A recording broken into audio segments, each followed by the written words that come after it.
Palappilly കാരിക്കുളത്ത് car യാത്രക്കാരുമായുണ്ടായ തർക്കത്തിൽ scooter യാത്രികനായ Pulikkanni സ്വദേശിക്ക് കുത്തേറ്റു. Pulikkanni സ്വദേശി പള്ളിയാലിൽ വീട്ടിൽ അബ്ദുൾ ഖാദറിനാണ് കുത്തേറ്റത്.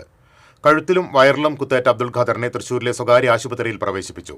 സംഭവവുമായി ബന്ധപ്പെട്ട് കാറളം സ്വദേശികളായ പുഴയക്കടവിൽ ആദിത്, പുഴയക്കടവിൽ രോഹിത്, പള്ളിക്കൂടത്ത് റോഷൻ എന്നിവരെ വരന്തരപ്പള്ളി പോലീസ് കസ്റ്റഡിയിലെടുത്തു. സംഭവശേഷം ചിമ്മിനി ഡാം ഭാഗത്തേക്ക് പോയ സംഘത്തെ എച്ചിപ്പാറയിൽ വെച്ച് നാട്ടുകാർ തടഞ്ഞുവെച്ച് പോലീസിന് കൈമാറുകയായിരുന്നു. കാർ റോഡിലേക്ക് കയറ്റിയിട്ടത് കണ്ട് സ്കൂട്ടറിൽ വരികയായിരുന്ന അബ്ദുൾ ഖാദർ കാർ റോഡിൽ നിന്ന് ഒതുക്കിയിടാൻ പറഞ്ഞതാണ് തർക്കത്തിനിടയാക്കിയത്.